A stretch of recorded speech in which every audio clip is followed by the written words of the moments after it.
Vamos a empezar en esta mañana el curso El Tabernáculo de David y Alabanza. Y antes de olvidarlo, quiero darles su tarea. Es muy semejante a las tareas que siempre les doy. Pero escuchen, no es 20 minutos extra de oración, sino de alabanza. Unos 20 minutos extra cada día de alabanza. Y quiero que lean Primera de Crónicas, del capítulo 10 al capítulo 29, por lo menos una vez antes del jueves. Primera de Crónicas 10 a 29. Mi anhelo en este curso es que, por la gracia del Señor y la inspiración del Espíritu Santo, sea posible impartirles a los hambrientos una visión fresca de este mensaje. Puedo decirles que no es para mí doctrina, teoría,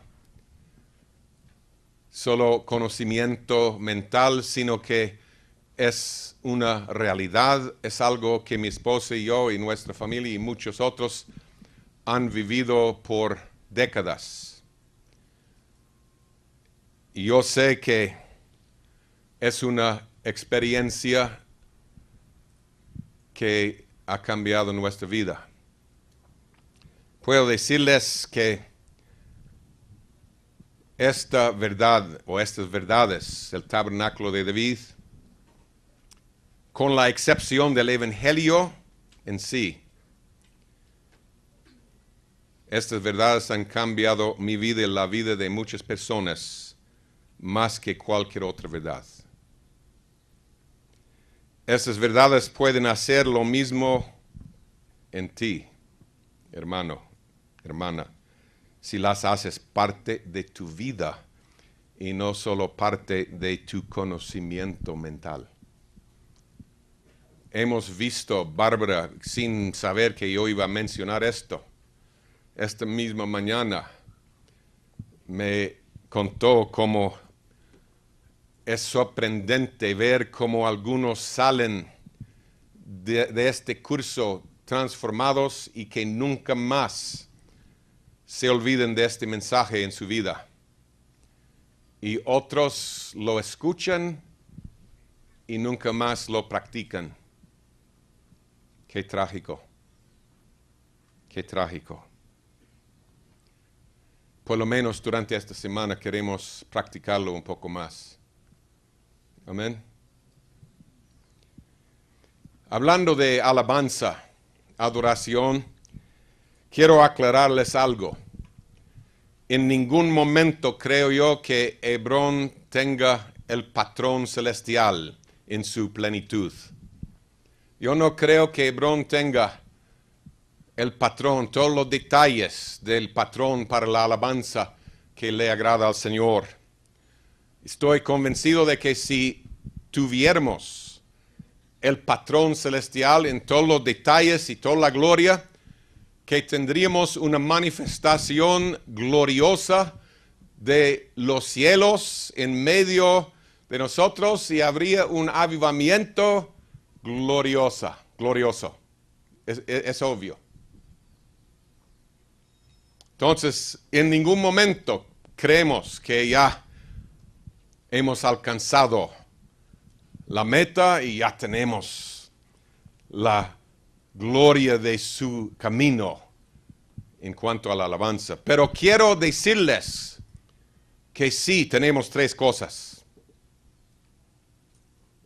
Que en Hebrón sí tenemos tres cosas. Y estoy hablando del liderazgo de Hebrón y los hermanos que han caminado con Hebrón por años. Sí tenemos tres cosas. La primera cosa es que estamos bien conscientes de que sí hay un patrón celestial. Hay un patrón, eso sí. Dios tiene su camino en cuanto a la alabanza, la adoración. El Padre busca adoradores, pero no de cualquier clase. Por supuesto, Él no busca adoradores de otros dioses. Él busca adoradores del Dios único y verdadero.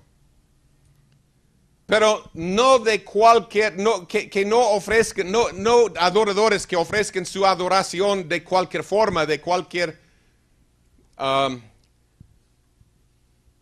manera, sino conforme a su verdad y su espíritu. Él busca adoradores que lo adoren en espíritu y en verdad, conforme a su espíritu, conforme a su dirección, bajo su unción y conforme a su verdad y con su verdad. Muchos creen que cualquier alabanza ofrecida con sinceridad le agrada al Señor. Se enseña eso en el mundo, en la iglesia hoy. En la iglesia, en lo que es llamada la iglesia. Que cualquier alabanza ofrecida con sinceridad es una alabanza aceptada por Dios. Yo estoy seguro de que si pudiéramos oír de Caín y sus descubrimientos, si él podía compartir con nosotros sus descubrimientos, que sabríamos que es mentira. Caín le ofreció al Señor su sacrificio, su expresión de alabanza, de su altar. Pero el sacrificio de Caín no fue aceptado por Dios. Algunos tal vez dirían que, bueno, él no tenía sinceridad. Yo dudo que alguien haya tenido más sinceridad que Caín. Él anhelaba la bendición del Señor de tal manera que cuando el Señor no lo bendijo, mató a su hermano. ¿No hay sinceridad ahí, pues? O sea, en la búsqueda de la bendición del Señor. No estaba acercándose al Señor con un corazón sincero. Él quería, él anhelaba la bendición, el beneplácito de su Dios a tal extremo que al no recibirlo se enojó tanto que mató a su hermano. Sinceridad no era el problema. El problema es que Caín no se molestó de buscar al Señor y saber cómo ofrecerle al Señor un sacrificio. Dice en Hebreos 11 que Abel le ofreció al Señor un sacrificio por la fe. ¿Y cómo viene la fe? Por el oír de Dios. Abel había oído. Abel no inventó la idea de ofrecerle un animal sobre un altar. Abel invirtió suficiente trabajo, suficiente interés en el asunto como para buscar al Señor y oír que el Señor quería un animal sobre un altar, no verduras, no frutas. ¿Entienden? Y cuando Abel se dio cuenta del sacrificio aceptable a su Dios, él le ofreció ese sacrificio, pero con la fe, sí, por supuesto, con la fe, con una fe divina, porque su fe estaba basada en la verdad, la palabra de la boca del Señor, no escrita, la boca del Señor. Vivimos por las palabras que salen de su boca. Amén. Caín no tomó la molestia de buscar al Señor. Él quería acercarse al Señor a su manera. Sinceramente, sí, pero a su manera. Primero de Pedro 2:5 nos dice que somos un sacerdocio santo, escogido por Dios. ¿Para qué? Para ofrecer sacrificios de cualquier índole. No, sacrificios espirituales aceptables a Dios. Primero de Pedro 2:5. Sacrificios aceptables a Dios. Y sabemos que uno de los sacrificios principales del Nuevo Testamento son ¿qué? Sacrificios de alabanza. Como Hebreos 13:15 dice, así que ofrezcamos siempre a Dios por medio de él sacrificio de alabanza. Hebreos 13:15.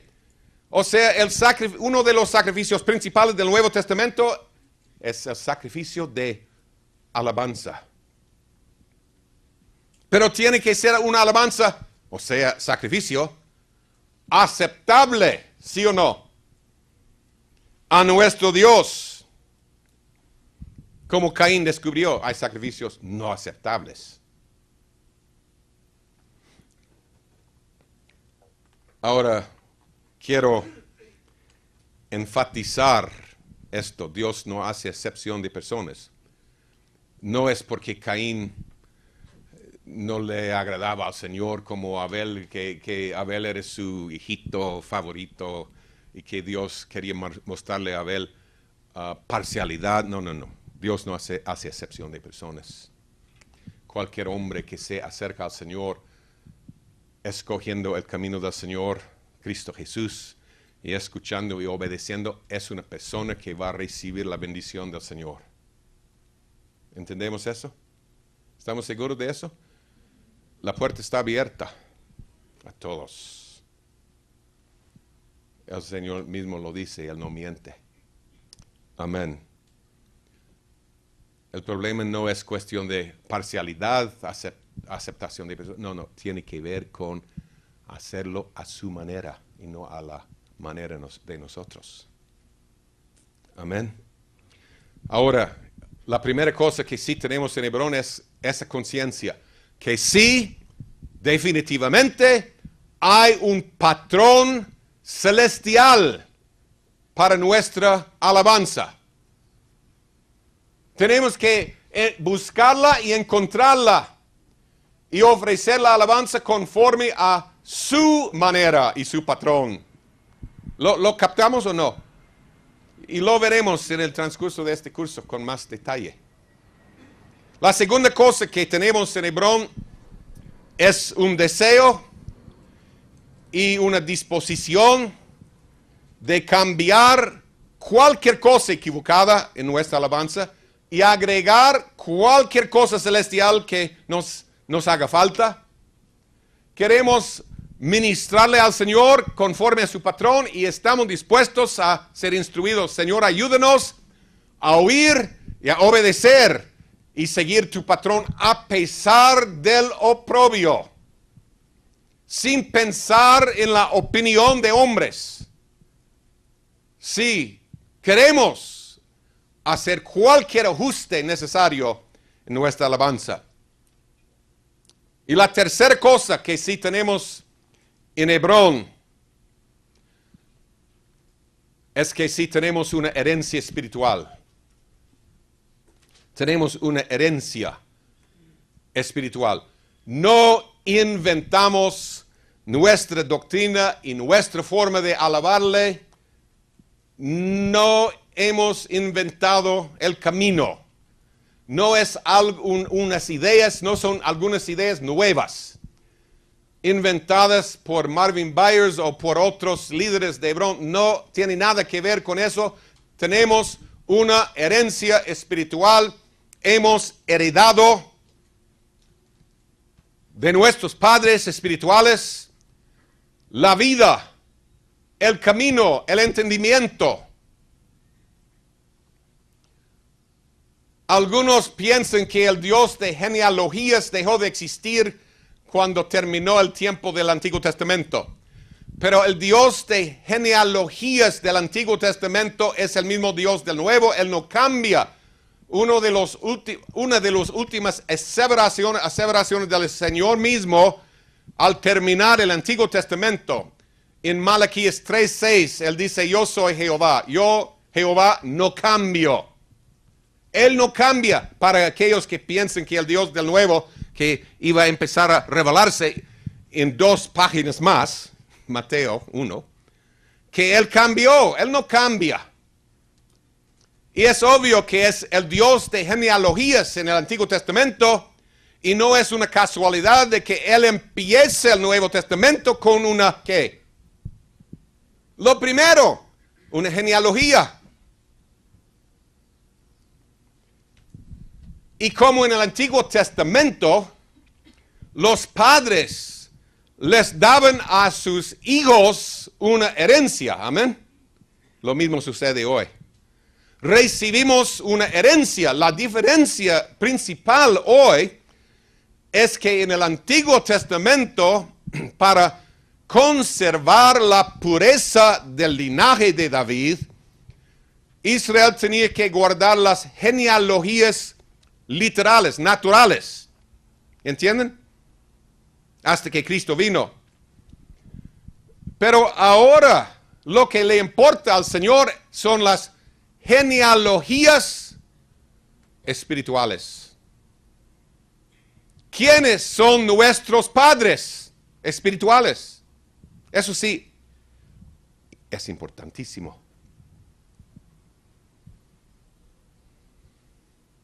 Importantísimo. Yo empecé a ver esto en el instituto ministerial donde asistimos hace, ¿qué? 40 años. ¿Cómo vuela el tiempo?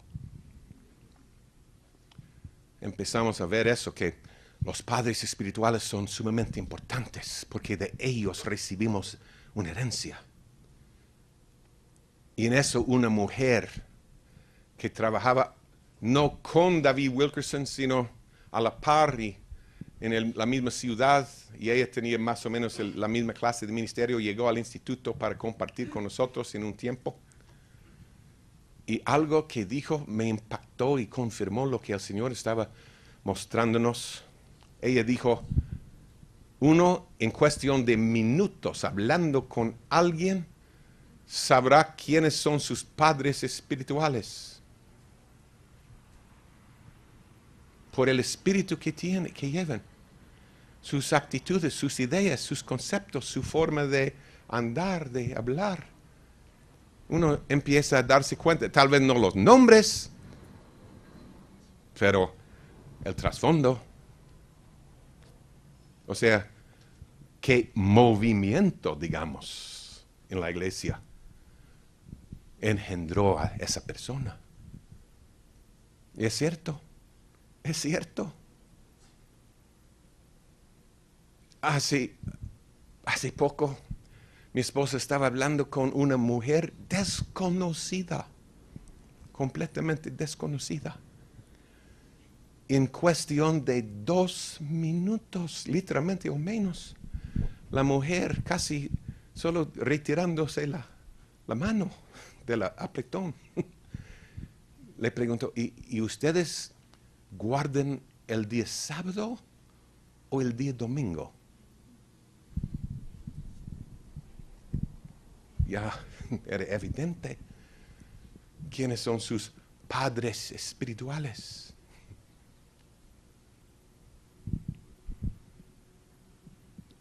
Les he compartido en otras ocasiones, como en Manila, las Filipinas. Conocí a un extraño, un desconocido en el lobby de una casa, la sala, pero el lobby era medio hotel. Y literalmente, al darme la mano, ni la había retirado. ¿Y cómo bautizan ustedes? Era evidente quiénes eran sus padres espirituales. Y sí, resultó que así fue. Así fue.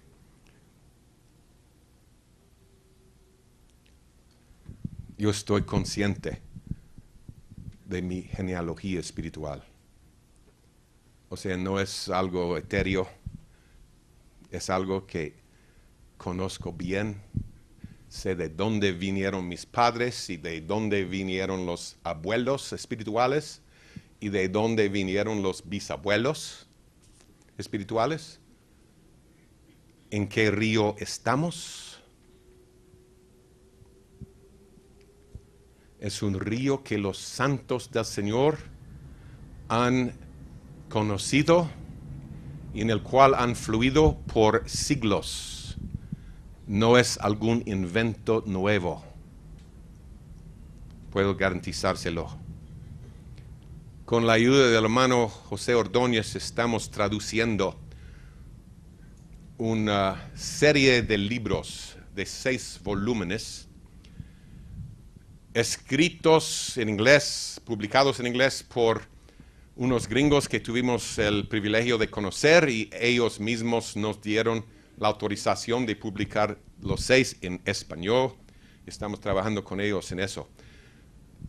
Los padres de esa mujer, la mamá ahora tiene 95 años, pero hace 70 años tal vez, cuando esa mujer y su esposo eran jóvenes, ellos empezaron a darse cuenta de lo que el Señor está diciendo en los Salmos, donde dice que debemos considerar las columnas de Jerusalén, los cimientos y columnas, etc.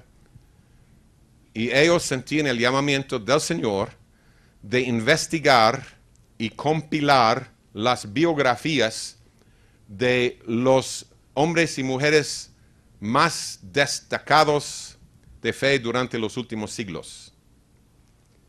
Entonces lo que hicieron era compilar esa información y empezaron a escribir libros sobre, cada libro tiene más o menos 18, 20 personajes con una biografía corta de lo que creían, lo que predicaban, su forma de andar, caminar, etc. Y hermanos, una razón, y hay 3 razones principales por las cuales queremos traducir estos libros al español. En primer lugar, para bendecir a otros, como hemos sido bendecidos. Pero también para cumplir Jeremías 6:16. Jeremías 6:16 dice: paraos en los caminos y mirad y preguntad por las sendas antiguas, cuál sea el buen camino, y andad por él y hallaréis descanso para vuestra alma. Queremos buscar las sendas antiguas. Y yo siento firmemente que este proyecto es un proyecto en el cual estamos estableciendo algunos mojones espirituales en el mundo hispano para las almas que realmente anhelan los caminos del Señor y no quieren vivir en el territorio espiritual de Satanás, en su tierra. Mojones estableciendo linderas, fronteras, para que sepamos cuál es el territorio de Dios y cuál es el de Satanás. Cuál es doctrina santa y cuál es herejía y cosas perversas que han entrado a la iglesia hoy en día. Y otra razón, y sí, es una razón para mí muy fuerte, es que yo veo en estos libros una confirmación de algo que he estado diciendo por muchos años. Y es que Hebrón no inventó una doctrina nueva, camino nuevo, ideas y conceptos nuevos. No. Vamos, aquellos que leen estos libros van a ver que lo que he dicho es cierto. Hemos heredado de nuestros padres espirituales una vida espiritual. Yo conozco mi herencia y mi genealogía. Y quiero seguir en esta genealogía y seguir en la herencia que he recibido de otros. Ese río que ha fluido por siglos. Yo no tengo dudas, es el río de Dios.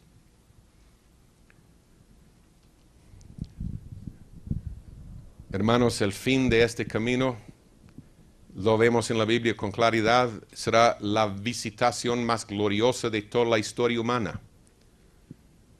El Señor va a visitar al pueblo de Dios y al mundo entero.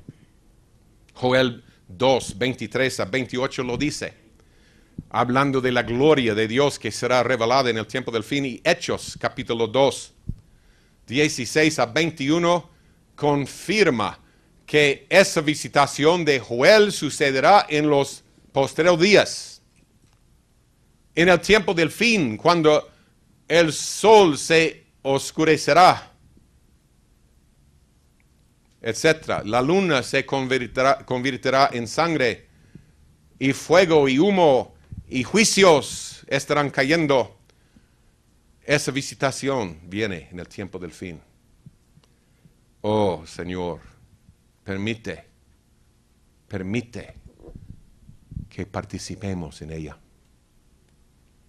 Amén. Oh, Señor, que tengamos una parte en esa visitación. Escuchen, la primera venida de Cristo manifestó claramente que no todos son visitados. Amén. No todos son visitados. No todos son bendecidos por su venida.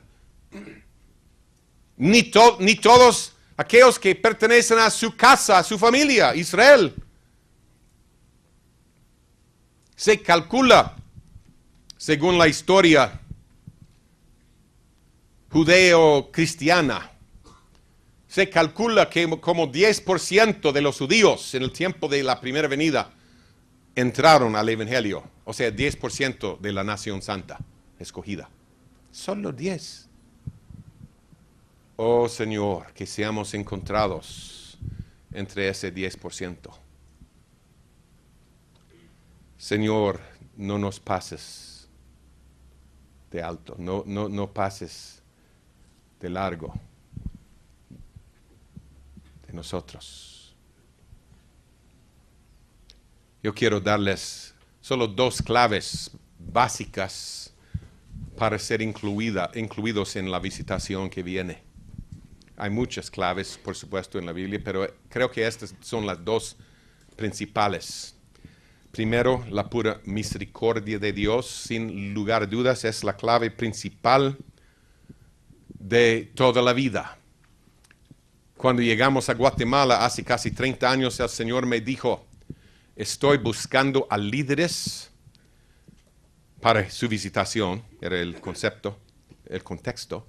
Yo estoy buscando a líderes que no sean un estorbo en mi camino. Qué tremendo. Qué calificaciones. Que solamente no seamos un estorbo.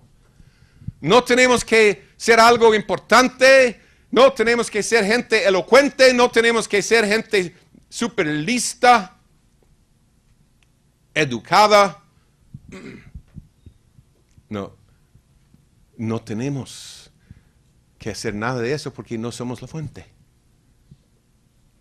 Solo que no seamos un obstáculo a la fuente, al río. ¿Entienden?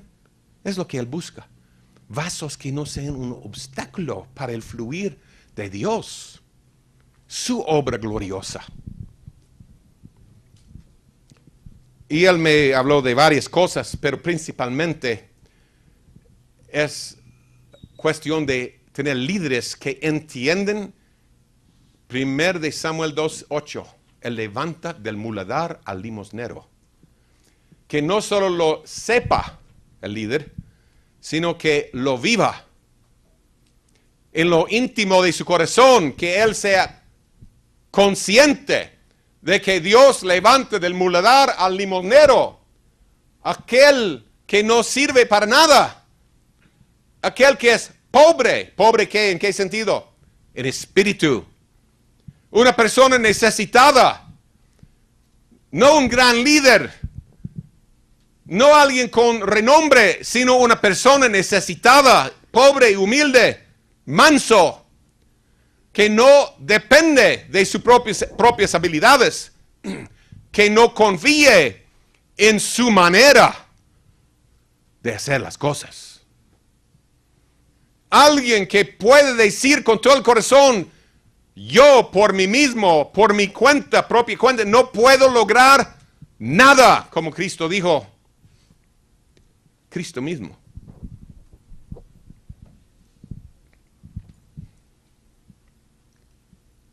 En este año de este ciclo anual de retiros pastorales, sentía compartirles a los pastores de Hebrón un pensamiento muy sencillo, entre otras cosas. Y es que uno de los obstáculos principales al fluir del Espíritu de Dios, no solo en el mundo, en la iglesia general, sino adentro en Hebrón, uno de los obstáculos principales es que algunos pastores han tenido un poquito de éxito y al tener un poquitito de éxito, sus corazones se inflan y llegan a ser grandes a sus propios ojos. No todos, estoy hablando de... Es un obstáculo para todos, eso sí, pero es una caída que todos hemos sufrido en algún momento en la vida. ¡Ay, qué bueno! No es la Babilonia que yo he construido, dice Nabucodonosor. El juicio cae porque él estaba tomando el crédito.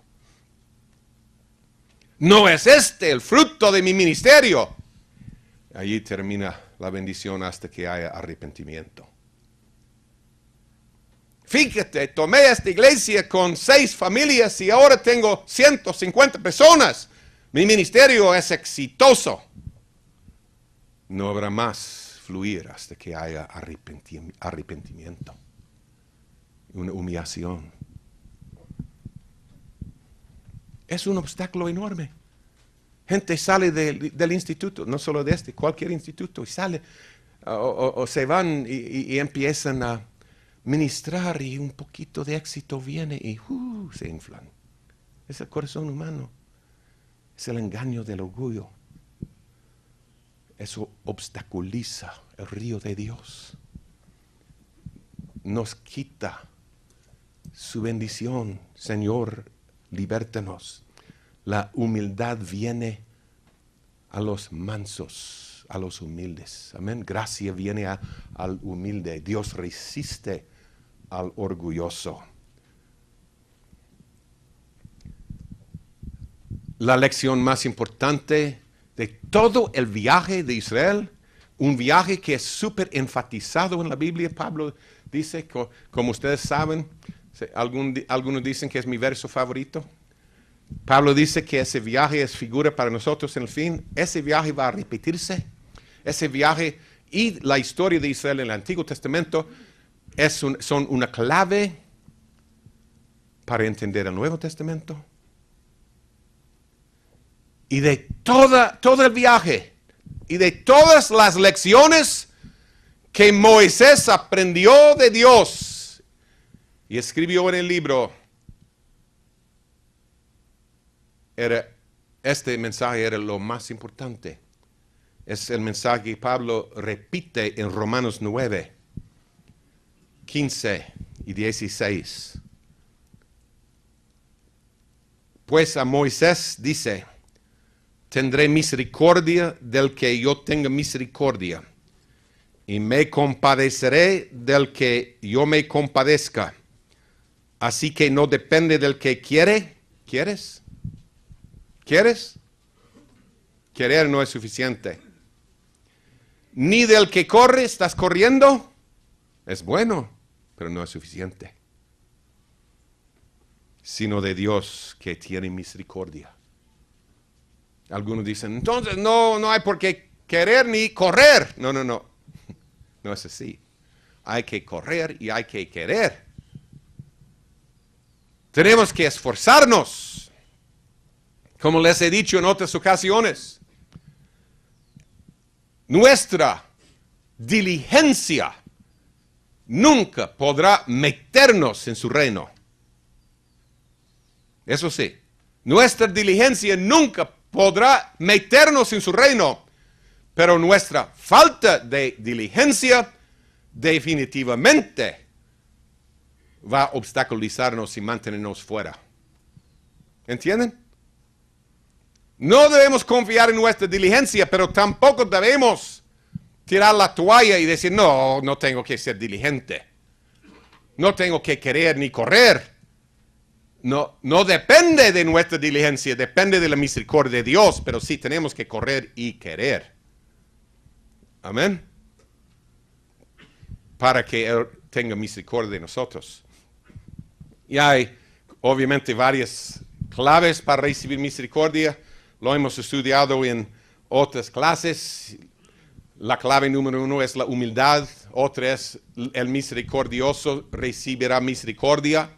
¿Cómo estamos no tratando a nuestro prójimo? No. ¿Cómo estamos pensando de nuestro prójimo? El Señor ve los pensamientos del corazón. Él sabe a través de nuestros pensamientos si somos misericordiosos o no. Y el misericordioso recibirá misericordia. El duro recibirá dureza. ¿Captan eso? Ser misericordioso no tiene nada que ver con la miel latina. Perdónenme, pero hace muchos años aprendí acerca de la miel latina, la dulzura. A ver cuando llegues a mi casa para tomar una taza de café. Pero a la verdad ni te aguanto en pintura. Yo aprendí algo. Los gringos tienen sus problemas, cada cultura tiene sus problemas, pero la franqueza no es el problema y todo lo opuesto. La gente es muy franca. No van a decirte, ojalá que algún día llegues a mi casa. No. Ni te aguanto. Por lo menos uno sabe en dónde está parado. Y yo estaba acostumbrado a esa vida. Cuando llegué aquí, gente solía encontrarme en la calle a veces y, ay, hermano, qué gozo es verte. Y con la ayuda del Señor voy a empezar a asistir a la congregación y yo voy a ser miembro. Y después, un día, una semana, tal vez más tarde, alguien me dice, ¿sabes lo que esa persona está diciendo de ti? No puede ser. Pero cuando eso sucedió como 5 o 10 veces, ya empecé a captar la cultura, la dulzura latina. ¿No es así? ¿Ustedes entienden eso? ¿Que así es o no? Estoy imaginándolo. Ustedes heredaron eso, creo que de los ingleses. Tal vez los gringos rechazaron todo lo de los ingleses, no sé. Pero los ingleses son así. No van a causar ninguna tormenta, ni una olita. Todo bien, hermano. Oh, Señor. Que el Señor nos guarde de la mentira. Amén. Es mentira. Es vivir una mentira. No tenemos que ser como gringos y ser francos. No te aguanto. No. Pero tampoco debemos mentir. Los mentirosos van al infierno. Amén. Hace poco, hablando con un hermano, líder, no de aquí, me di cuenta de que ese líder pensaba que él podía mentir selectivamente. ¿Se puede decir eso? Sobre ciertas cosas, pero no sobre otras. Que estaba bien mentir sobre tal y tal cosa, pero sobre otra área, no. Hermanos, cuando uno miente, un espíritu de mentira entra.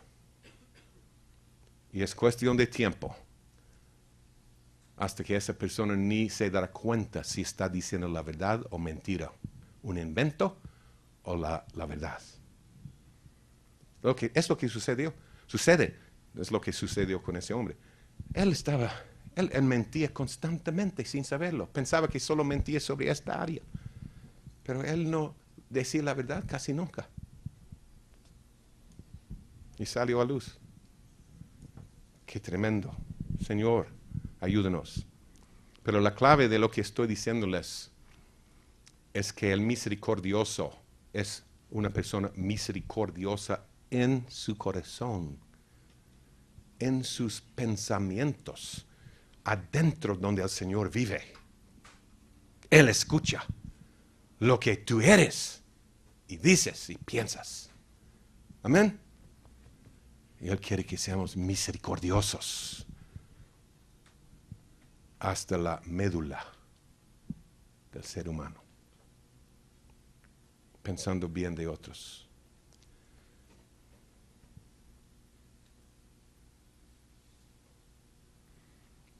Hace poco oí de un hombre que está corriendo en pos del mundo y pensé, ay, Señor, ese hombre va a tener un susto y un juicio horrible por correr en pos de ídolos. ¡Qué tristeza! Y el Señor empezó a desafiarme. Y me dijo, ¿quién de ustedes no han corrido en pos de ídolos? Como oímos en esta mañana, la palabra profética. ¿Quién de nosotros no hemos corrido en pos de ídolos? ¿Qué queremos para esa persona? Yo quiero querer para él lo que quiero recibir yo mismo. Amén. Señor, ten misericordia de él, de mí y de todos nosotros. Que los ojos sean abiertos para que dejemos de correr en pos de ídolos misericordiosos. Esos van a recibir la misericordia de Dios. Otra clave para participar en la visitación, y esta clave que queremos ver en este curso, se ve en Hechos 15. Vamos ahí. Hechos, capítulo 15.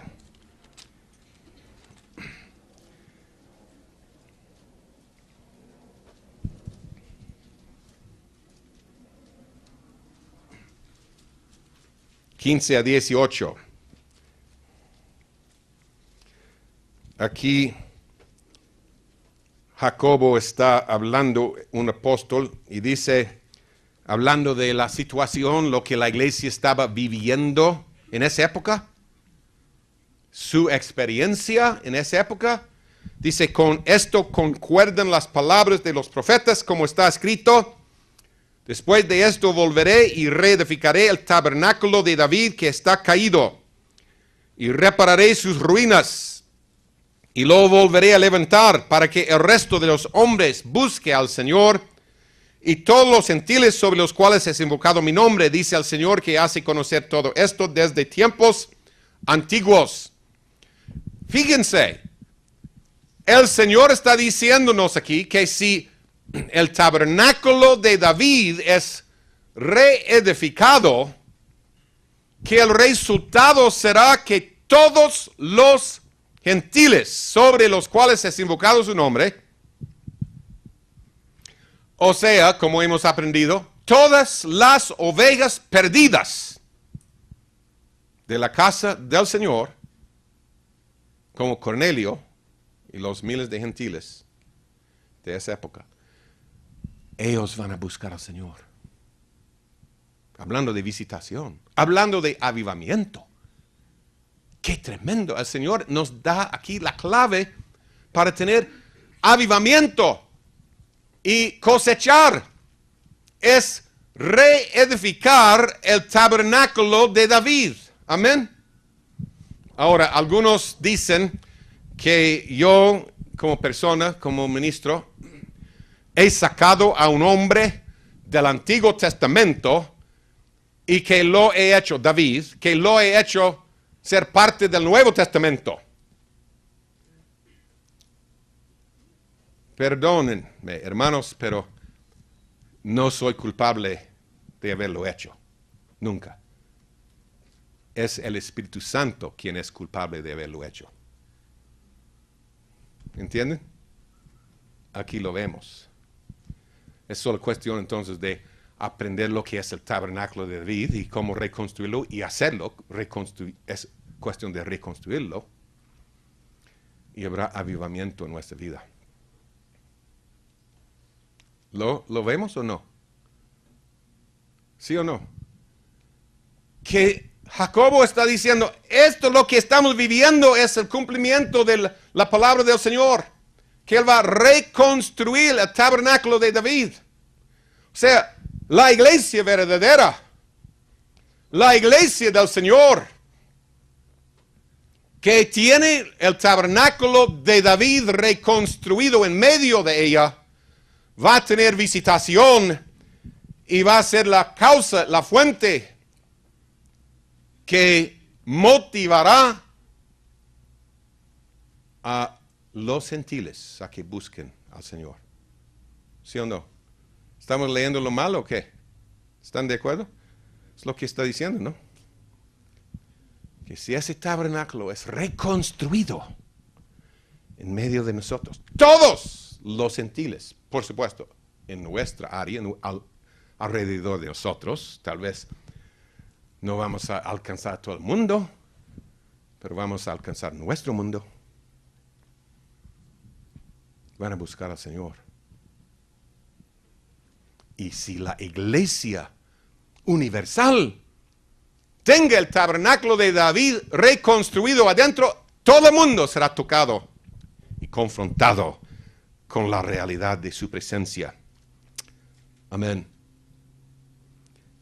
Todos, como pastores y líderes, todos tenemos nuestras ideas sobre cómo, bueno, la mayoría, sobre cómo edificar la iglesia, cómo hacer prosperar la congregación, la iglesia local, cómo extendernos hacia otros.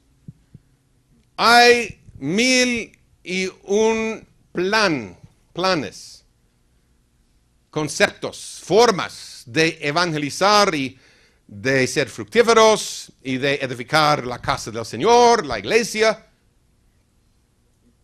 Hace años, un pastor me preguntó, que no fue de Hebrón, no era de Hebrón, tampoco es, pero hace varios años, en un seminario, levantó la mano. Hermano, ¿podrías darnos las claves que encontraste para edificar la obra del Señor en Guatemala?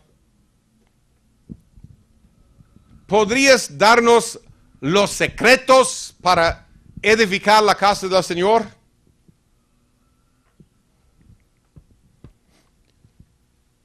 Con mucha frecuencia, cuando una iglesia crece, y no estoy hablando de mucho crecimiento aquí, hemos tenido un poco, pero si una iglesia crece mucho y llega a ser miles, con mucha frecuencia, o el pastor o un líder de ahí escribe un libro sobre el crecimiento, claves para el crecimiento, para lograr el crecimiento de la iglesia, no claves, el libro. En inglés hay un montón, no sé en español cuántos hayan sido traducidos al español, pero hay un montón cuyo título tiene que ver con el crecimiento de la iglesia local. Church growth en inglés. Church growth, el crecimiento de la iglesia. Otras claves. Si esas claves funcionaran, creo que habría mega iglesias por todos lados. No, pero nunca funcionan. Otros pastores gastan su dinero y compran el libro, y leen el libro y empiezan a practicar lo que el libro dice y nada sucede. No funciona. ¿Qué pasó? No, es que el otro tiene un libro mejor. No, el mejor libro es la Biblia. Y Cristo nos da el secreto, es lo que le di a ese pastor. Cristo nos da el secreto para edificar la casa. Y lo encontramos, lo encontramos en Lucas. Vamos ahí, Lucas capítulo 6. Del 46 al 48.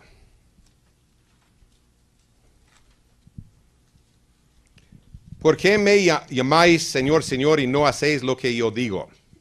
Todo aquel que viene a mí y oye mis palabras y las hace, os indicaré a quién es semejante. Semejante es al hombre que al edificar una casa, cavó y ahondó y puso el fundamento sobre la roca, y cuando vino una inundación, el río dio con ímpetu contra aquella casa, pero no la pudo mover, porque estaba fundada sobre la roca. Mas el que oyó y no hizo, semejante es al hombre que edificó su casa sobre tierra, sin fundamento, contra la cual el río dio con ímpetu, y luego cayó, y fue grande la ruina de aquella casa. El secreto, aquí es. Para edificar cualquier casa, nuestra vida personal, la casa del Señor, la iglesia, cualquier ministerio, ¿cuál es la clave? Él lo dice, venir a Él, oír y obedecer. Amén. Es todo el libro. En lugar de tener libros sobre crecimiento de la iglesia, debemos tener hojitas con este citado y concluir con esos 3 pasos para que tu iglesia funcione, para que tu iglesia sea fructífera. Aquí hay 3 pasos. Buscar al Señor, oír del Señor y obedecer al Señor. Y la cosa va a funcionar. Y es la razón por la cual los libros no funcionan para el pastor X. Al comprar el libro, leer el libro, hacer o poner en práctica el libro, no funciona. ¿Por qué? Porque eso funcionó para otro pastor. No va a funcionar para él. Él tiene que buscar al Señor, venir, oír y obedecer.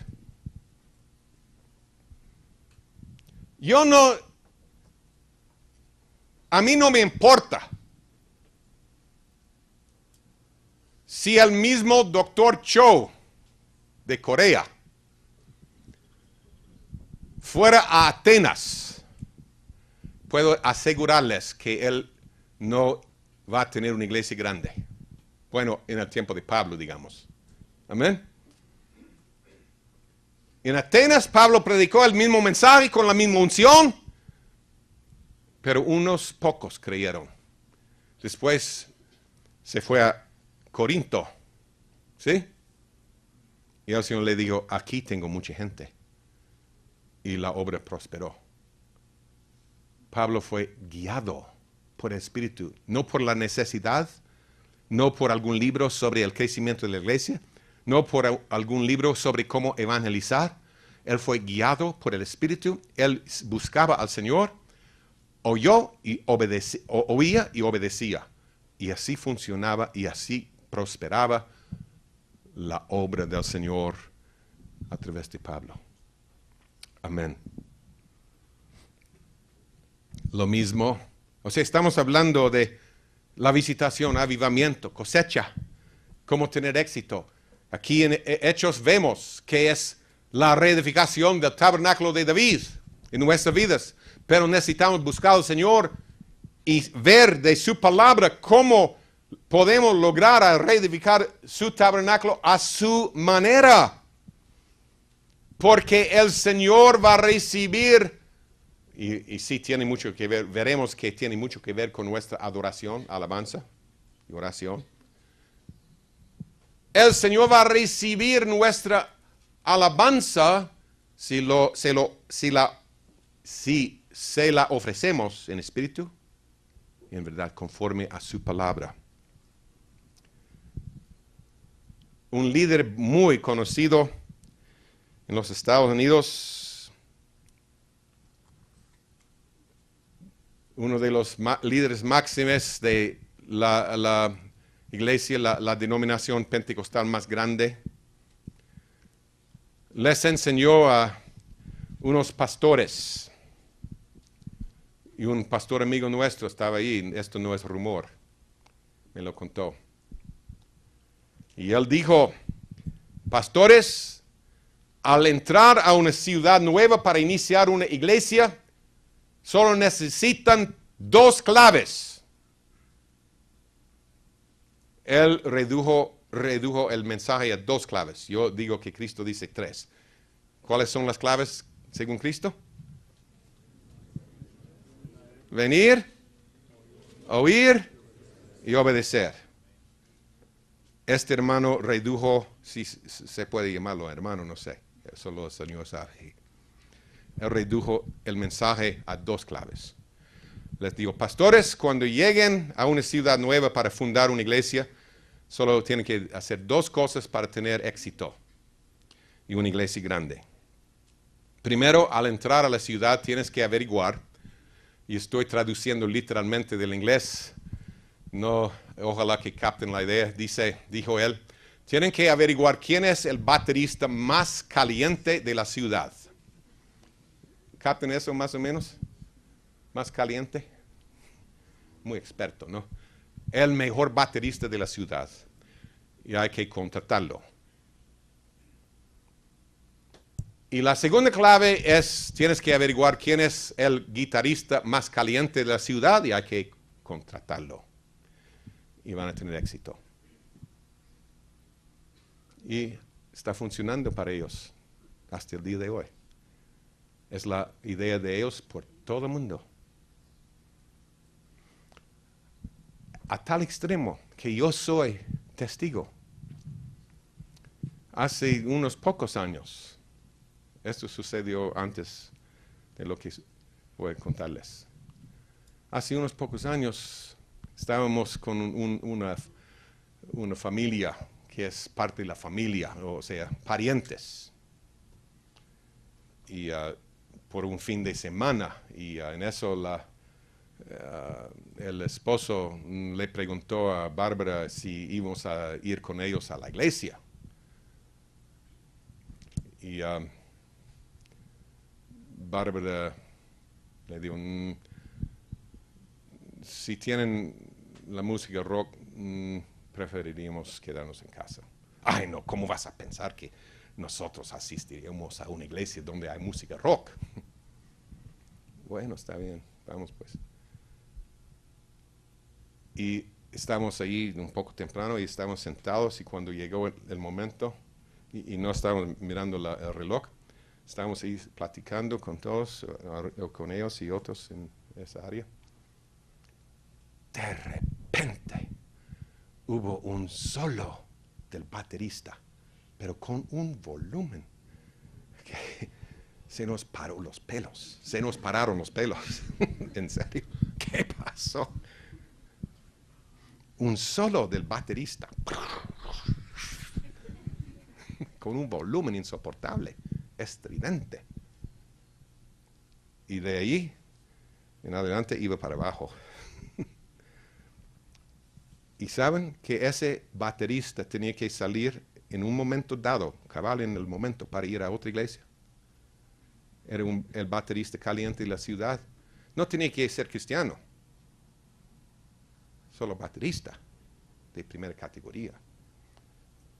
Y ahora son contratados a veces por 2, 3 iglesias. Y los domingos van de una a otra. Fijando, o sea, estableciendo el horario según el baterista, por supuesto. Cuando él puede llegar. Pero es excelente. ¿Para qué? Para juntar un gentío y tener mega iglesia, no mega negocio. Iglesia no. Mega negocio. Y hay muchos mega negocios. Porque sí, hasta el día de hoy, hay algo en el corazón humano que le gusta ser entretenido cada domingo. Pero pronto habrá un cambio y vamos a mencionarles qué será. El hombre también dijo, y desháganse del órgano, no necesitamos música funeraria. creo que tampoco música celestial. Lo veremos en un rato, tal vez mañana. Hermanos, gastamos muchos esfuerzos humanos y carnales tratando de edificar la iglesia. Pero hace años el Señor me habló y me preguntó, me dice, ¿cuál es tu problema principal ahorita en tu matrimonio? Bueno, en cualquier matrimonio nuevo hay bastantes ajustes, ¿no? Yo pude haber pensado en varios problemas, pero yo sabía cuál era el problema número uno.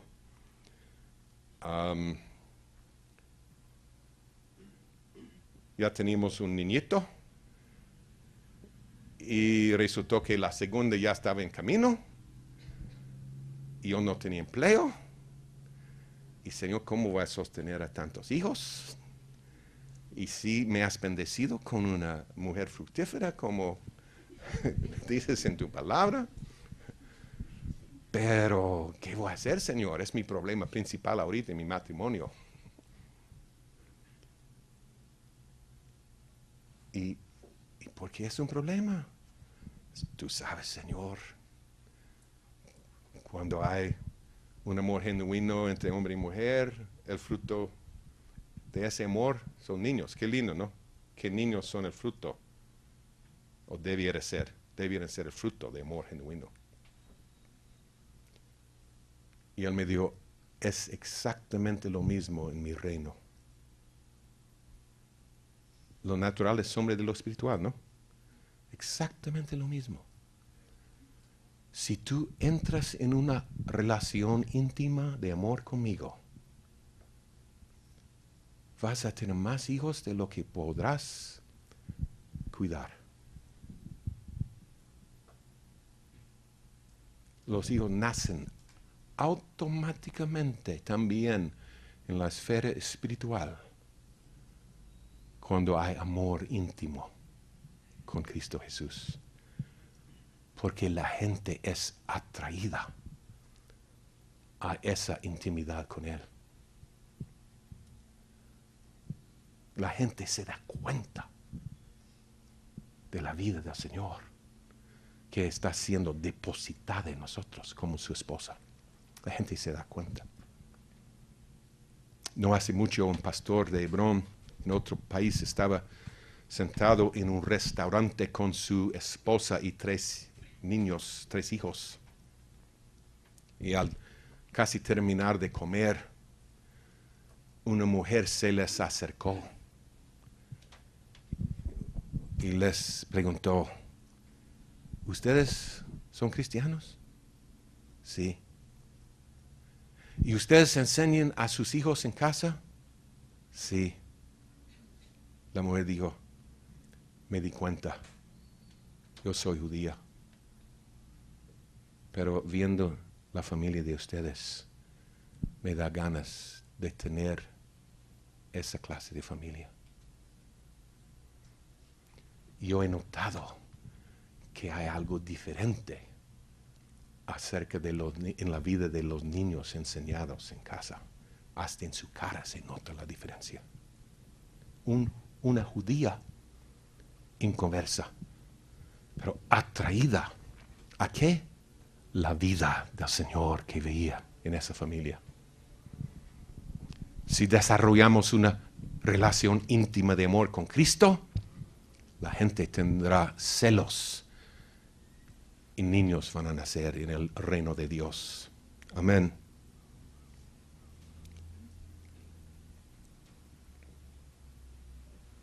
Hermanos, estamos viendo que Hechos nos dice claramente que si el tabernáculo de David es reedificado, los gentiles van a buscarlo. Amén. Los gentiles van a buscarlo.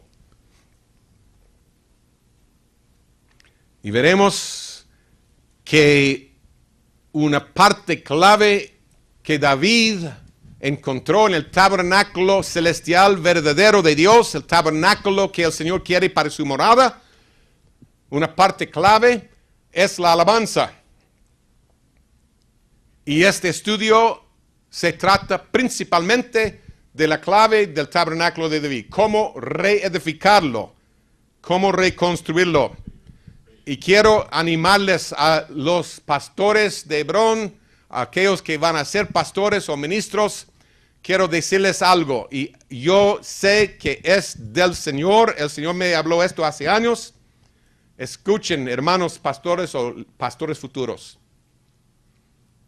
Yo sé que el camino del Señor es un camino angosto, estrecho.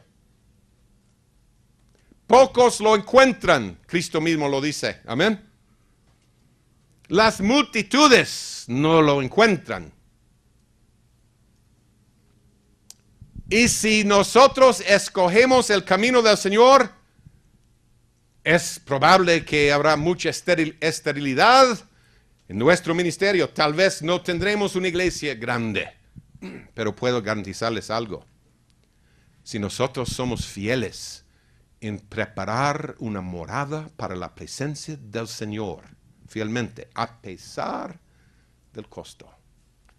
Si somos fieles en preparar esa morada, el día viene y el día está ya a la puerta. Escuchen, cuando habrá una sacudida tan fuerte en el mundo que la gente ya no tendrá interés en ser entretenido o entretenida cada domingo en un concierto de rock, sino que van a estar buscando hasta como locos un lugar donde hay algo de la presencia del Señor, donde pueden encontrarse con Cristo.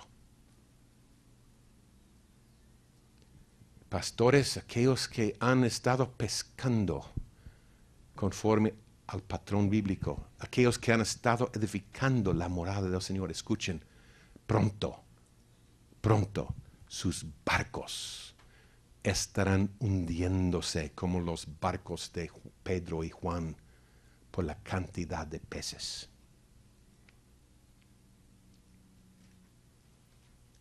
Van a ver que es una palabra del Señor, no mía. Sus iglesias van a estar hundiéndose. Y las mega iglesias basadas sobre las dos claves carnales de ese hombre van a desaparecer. Van a desaparecer. ¿Quiénes entre nosotros seremos fieles? ¿Quiénes estamos dispuestos a pagar el precio y aguantar el escarnio, la burla, los ataques incluso, hasta el odio? Oh Señor, danos la gracia. Danos la gracia. El tabernáculo de David no es encontrado solo en el Antiguo, sino como ya vimos en Hechos, es encontrado en el Nuevo. Quiero también mostrarles que en el Antiguo menciona el tabernáculo de David, segundo de Samuel 6:17. Metieron pues el arca de Jehová y la pusieron en su lugar en medio de una tienda, o sea, el tabernáculo que David le había levantado. Amós 9:11. En aquel día, hablando del fin, cuando Israel será restaurado y nunca más será desarraigado, desterrado. Dice, en aquel día yo levantaré el tabernáculo caído de David y cerraré sus portillos y levantaré sus ruinas. Y lo edificaré como en el tiempo pasado. En aquel día, en aquellos días, en aquel tiempo, cuando Israel será plantado y nunca más será desarraigado como nación. Es el contexto de Amós. Yo dije 9:11. Sí.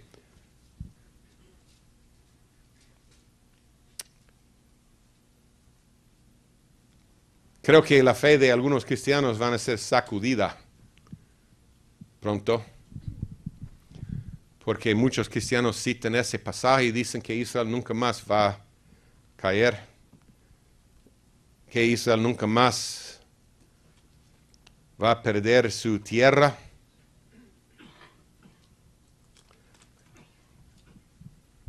Porque Amós lo dice. Amós lo dice, pero no dice cuántas veces van a ser desterrados. Dios podía desterrarlos, usen esa palabra, ¿no? Exiliarlos 1000 veces y finalmente plantarlos para la eternidad y cumplir esa escritura, ¿no? Pero Israel está actualmente en una guerra. ¿Saben eso? ¿Algunos saben? Otra guerra.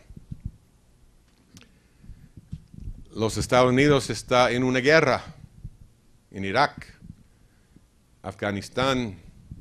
Ahora tienen problemones con Irán, quien está desarrollando sus bombas nucleares y con la meta declarada de aniquilar a Israel. O sea, no están escondiendo sus propósitos. Su plan es usar sus bombas nucleares para aniquilar el Estado judío. Algunos creen que Irán ya tiene la bomba, otros dicen que en unos meses, otros dicen en unos 3, 4 años.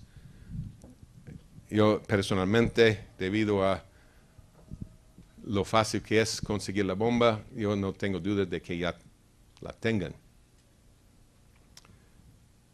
Pero Israel ahorita está luchando en el norte, en el sur, hasta bombardeando Beirut, en el Líbano. O sea, es cosa seria. Con amenazas de bombardear Damasco y Siria.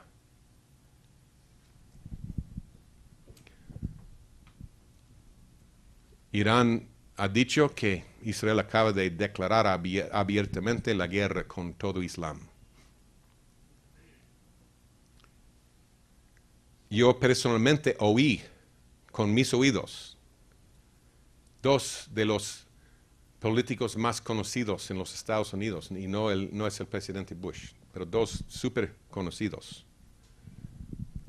En las últimas 2 semanas han dicho que ya estamos en la Tercera Guerra Mundial.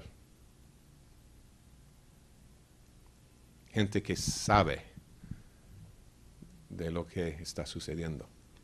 Que ya estamos en la Tercera Guerra Mundial. Para mí hay poca duda de que la Tercera Guerra Mundial va a llevarnos a Armagedón.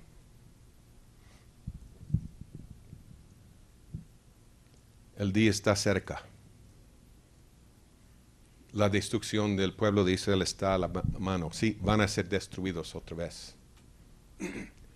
La Biblia dice en muchos lugares que solo un remanente pequeño va a sobrevivir. Y cuando Israel sea destruido, el Señor mismo va a venir físicamente, va a intervenir y va a enderezar a todas las naciones.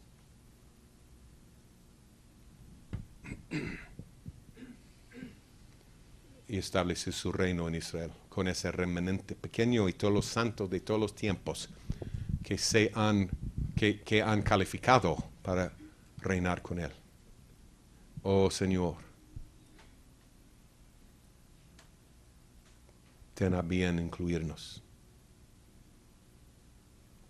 Señor, ayúdenos a escoger el camino que nos llevará a ese reino y al éxito eterno y no al éxito temporal y fugaz. También Isaías 16:5 habla del tabernáculo de David y dice, hablando del fin, y se dispondrá el trono en misericordia. Aquí el Señor vincula misericordia y el tabernáculo de David, alabanza. Y se dispondrá el trono en misericordia y sobre él se sentará firmemente en el tabernáculo de David. Isaías 16, 5. El Señor va a establecer su trono en el tabernáculo de David, que está caído, pero será restaurado. Amén. Salmo 132. Vamos ahí. Salmo 132, del 3 al 8.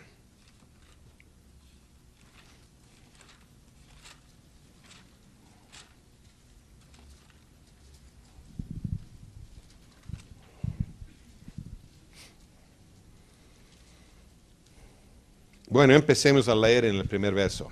132. Aquí encontramos una de las escrituras más claras sobre la morada o el tabernáculo que David descubrió. Él descubrió en su búsqueda del Señor cuál es el tabernáculo, o sea, la morada en el hebreo, la morada del Señor.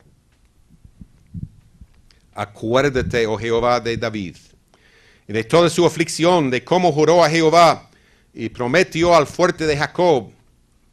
Hizo una promesa, un voto. No entraré en la morada de mi casa, ni subiré sobre el lecho de mi estrado, ni daré sueño a mis ojos, ni a mis párpados adormecimiento, hasta que haya lugar para Jehová, morada para el fuerte de Jacob. Ahí morada es en el hebreo Mishkan. Mishkan es la misma palabra en el hebreo, morada. Mishkan. O tabernáculo a veces es traducido. Yo no voy a descansar, Señor. Aquí David hizo el único voto mencionado en todos los salmos, con claridad, definido. Pero David habla mucho en los salmos del voto que había hecho, pero es el único lugar donde encontramos cuál fue su voto.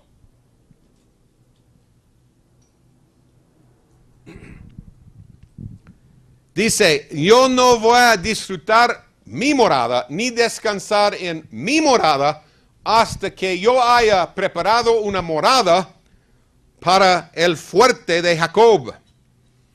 He aquí en Éfrata lo oímos, lo hallamos en los campos del bosque, o sea, él lo descubrió, lo halló. Él encontró la morada del Señor en los campos, en el bosque de Éfrata. ¿Qué es Éfrata? Es otro nombre bíblico para Belén. Belén Éfrata. Es Belén. David dice que él descubrió en los campos de Belén en que mora el Señor, su morada.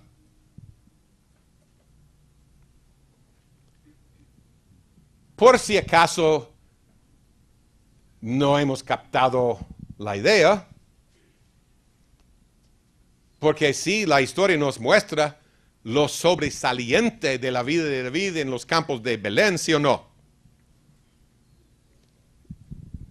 ¿Qué es lo más importante, aparte de que estaba pastoreando ovejas?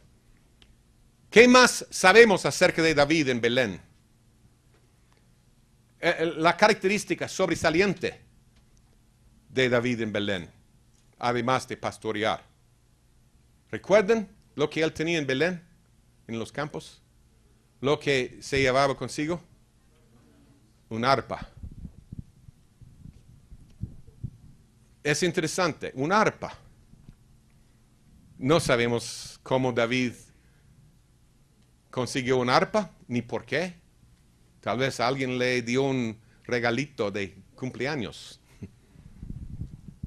Un arpa. ¿Qué voy a hacer con esta cosa? Ahora, yo creo que hasta yo podía aprender a tocar el arpa de David. Porque según la historia, hebrea, las arpas de esa época tenían había dos clases. Un arpa con 3 cuerdas, solo 3, y otra arpa con 9.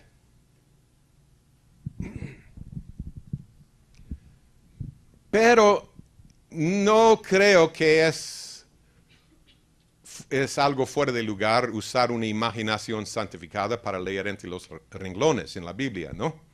Especialmente si es algo obvio y basado en la Escritura. O sea, sabemos que David era un hombre conforme al corazón de Dios. Sabemos que David era un hombre que amaba al Señor y buscaba al Señor. Y obviamente agarró su arpa y empezó a jugar con su arpa y tocar cositas y empezó a ponerse un poco más habilitado, se dice, con más habilidad. Y es casi seguro que un día con sus tal vez 3 cuerdas, David le dice, Señor, yo no sé si te gusta la música o no. Yo no sé si estarías dispuesto o no a recibir mi cantito. Pero Señor, quiero decirte algo acerca de mi amor usando mi arpa. Y él empezó a cantarle de su corazón, tal vez con solo 3 notitas. Oh Señor, tú eres el deseo de mi corazón, tú eres mi roca, tú eres el deseado de las naciones, Señor. Quiero buscar tu rostro, Señor, y agradarte. Recibe, Señor, de mi mano y de mi boca una expresión de amor para contigo, Señor. Y al terminar su canto pequeño y sencillo, seguramente David dijo, yo siento algo. Parece que le gusta al Señor. Parece que me ha tocado, que Él ha venido. Entonces yo voy a cantarle más. Y Él empezó a cantarle más y más y más todos los días. Y de repente pudo escribir el Salmo 22:3 y decir que no solo le gusta al Señor la alabanza, sino que Él mora en las alabanzas de su pueblo. Es su morada. Acabo de descubrir su morada. Y luego en Salmo 103 dice, Judá, alabanza, es su santuario. Su santuario. Perdón, es Salmo 114, verso 2.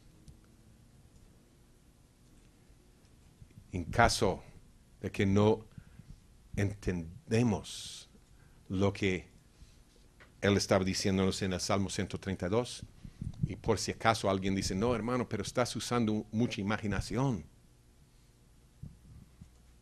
que en Belén lo que David halló era la morada del Señor, que era una morada de alabanza, no es mucha imaginación. Tranquilícense. David lo explica en el próximo verso. Verso 6, aquí en Éfrata lo oímos, lo hallamos, escuchen, lo oímos. Él oyó lo que le agrada al Señor y en que el Señor mora. Lo hallamos en los campos del bosque. Y ahora explica qué es. Entraremos en su tabernáculo. Nos postraremos ante el estrado de sus pies. Y el tabernáculo, morada, Mishkan del Señor, según David, es alabanza. Amén. Él lo dice. Y dice, levántate, oh Jehová, al lugar de tu reposo, antes de que yo disfrute mi reposo, dando sueño a mis ojos. Levántate, oh Jehová, al lugar de tu reposo, tú y el arca de tu poder. Tus sacerdotes se visten de justicia y se regocijen tus santos. Por amor de David, tu siervo, no vuelvas de tu ungido el rostro. David llegó a ser el ungido y el dulce cantor de Israel, a través de quien el Espíritu Santo hablaba.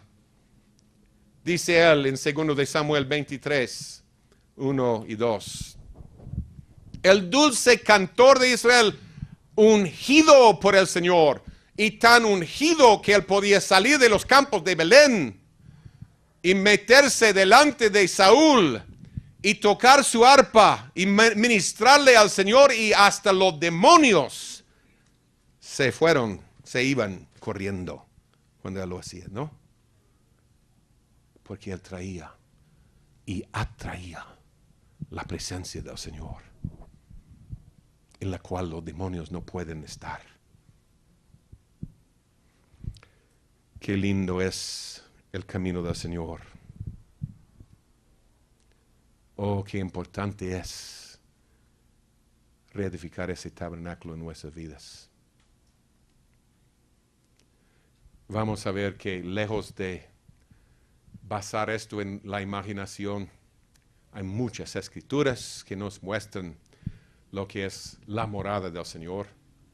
Por supuesto es alabanza y también oración. Su casa se llamará la casa de oración también. Es alabanza y oración, van de la mano, lo veremos. Y es lo que el Señor quiere que sea reconstruido, restaurado en nuestras vidas, pero adoración en espíritu y en verdad. Señor, ayúdenos. Ayúdenos, Salvador, a edificar esa casa. Señor, acércate a nosotros también cuando te cantamos de nuestros corazones. Acércate, Señor. Oh, acércate, Salvador. Danos la fuerza y la gracia para edificarte una morada. Quiero volver a cantar con ustedes ese coro. Amo tus atrios, Señor.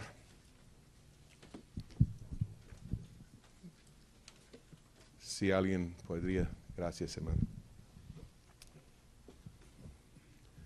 Pero pensando en el tabernáculo de David un día,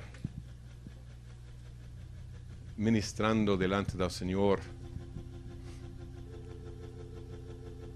pensando en lo que David hizo en Israel, cómo él organizó a sacerdotes y profetas y los hijos de Sadoc alrededor de la presencia del Señor, para que tocaran y cantaran y le alabaran 24 horas al día.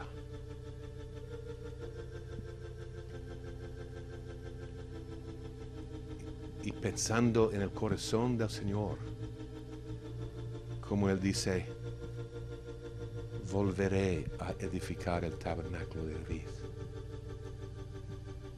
Pensé, oh Señor, qué lindo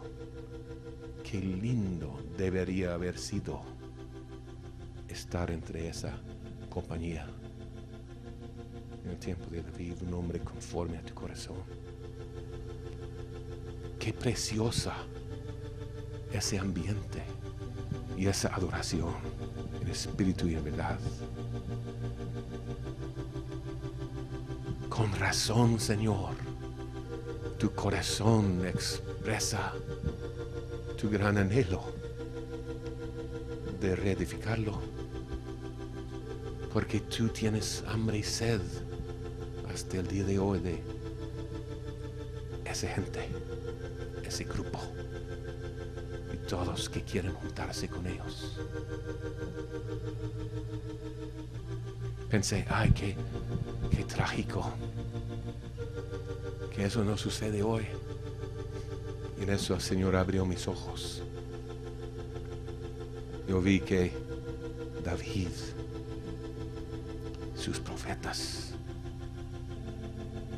y los hijos de Sadoc y esa gran compañía de músicos literalmente están alrededor del trono de Dios.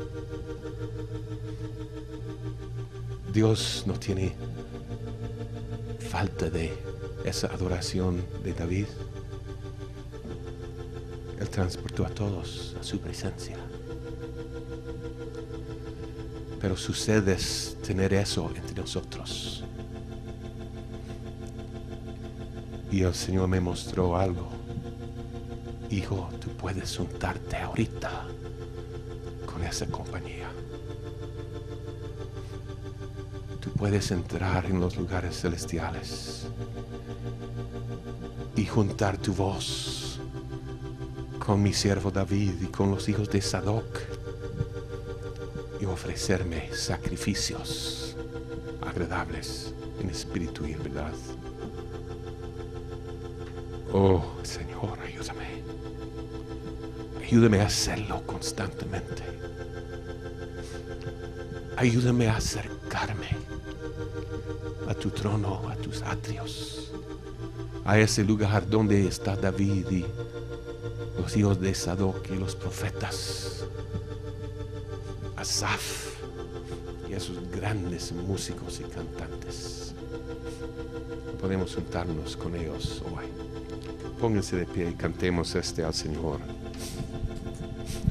Amo tus atrios, Señor.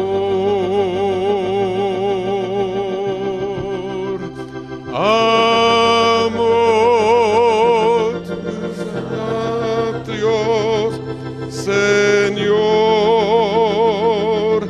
Los hijos de Sadoc dan ofrendas para ti en los atrios de tu presencia, mi Rey. Amo tus atrios, Señor.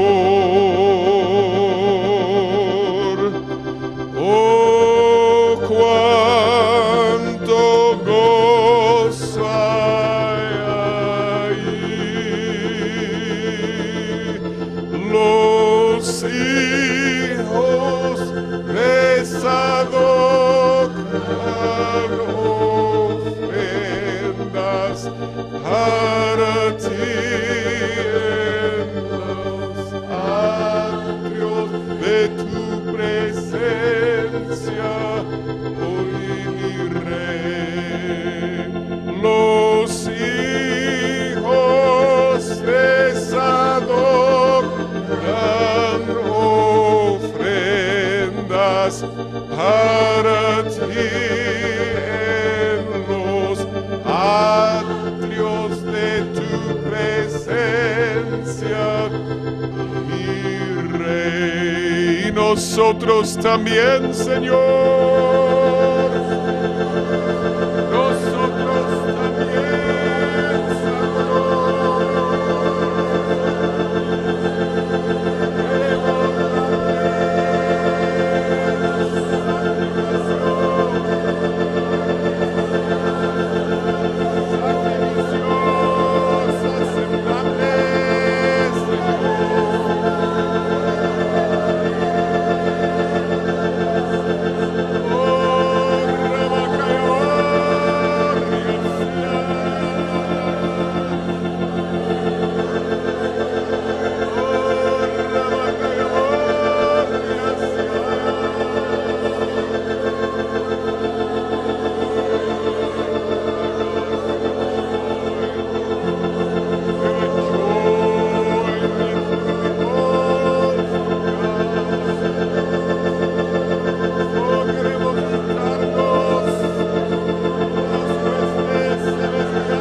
Gracias, Padre. Gracias, Padre, por la obra de tu Espíritu que tú estás logrando en nuestros corazones. Plantando en nosotros un anhelo genuino de participar con David y esa gran compañía en reconstruir el tabernáculo tuyo en la tierra, Señor, como está en los cielos, para que el cielo pueda descender a morar entre nosotros. Gracias, Señor. Sigue trabajando, obrando en los corazones sinceros aquí, para que seamos también el fruto de es tu hijo de David, Padre. Hijos de ese hijo de David, haciendo cosas grandes y misteriosas por tu gracia. Te damos gracias, Padre, por hacerlo, por escucharnos.